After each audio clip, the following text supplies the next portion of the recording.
मी पीडितेचा वडील आहे.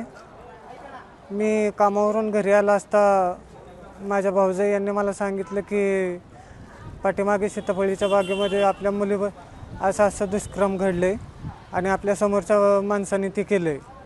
त्यानंतर मी त्याच्या घरी गेलो त्याला शोधायला. तो घरी नव्हता.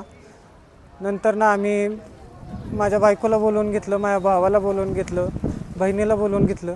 त्यानंतर आम्ही सगळे जेजुरी पोलीस स्टेशन इथे आलो, कंप्लेंट केली. त्यानंतर जेजुरी पोलीस स्टेशनचे पोलिसांनी त्याला पकडून आणलं.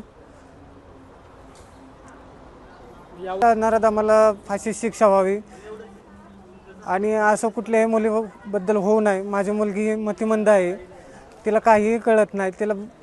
तिला कसल्या तरी बहाणा करून त्यांनी शेतात बोलवलं आणि दुष्कर्म करण्याचा प्रयत्न केला. मी पीडितेची आई. माझी मुलगी 10 वर्षांची आहे. ती जरा मतिमंद आहे आणि तिच्यासोबत हे कृत्य घडलं. तो नराधम आमच्या घराच्या समोरच राहतो. त्याच्या घरीही रोज आमची मुलगी, म्हणजे त्याची लहान मुलं असल्या, नातवंड त्याची लहान लहान आहेत, तर ही आमची मुलगी त्या मुलांसोबत खेळण्यासाठी रोज जात होती.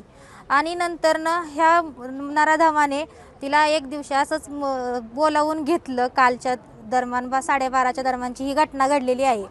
तर त्याने तिला बोलावलं आणि तिला म्हणला, चल सीताफळच्या बागेत आपण सीताफळं घेऊन येऊया. तर माझी मुलगी त्यांच्या पाठीमागे हसत हसत गेली आणि तिला नंतरनं ह्यांनी पकडलं आणि त्याच्यासोबत वाईट कृत्य करू लागला.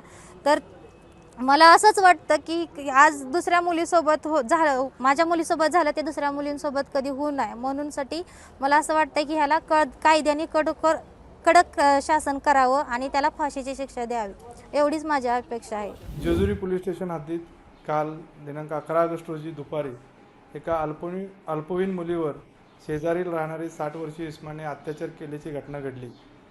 सदर घटनेची माहिती मिळताच पोक्सो कायद्याअंतर्गत गुन्हा दाखल करण्यात आलेला आहे. तसेच घटनास्थळावरून पळून गेलेला आरोपी याचा शोध घेऊन त्याला ताब्यात घेण्यात आले. त्याला अटकही देखील करण्यात आलेली आहे. सदर गुन्ह्याचा तपास हा वरिष्ठांच्या मार्गदर्शनाखाली सुरू आहे.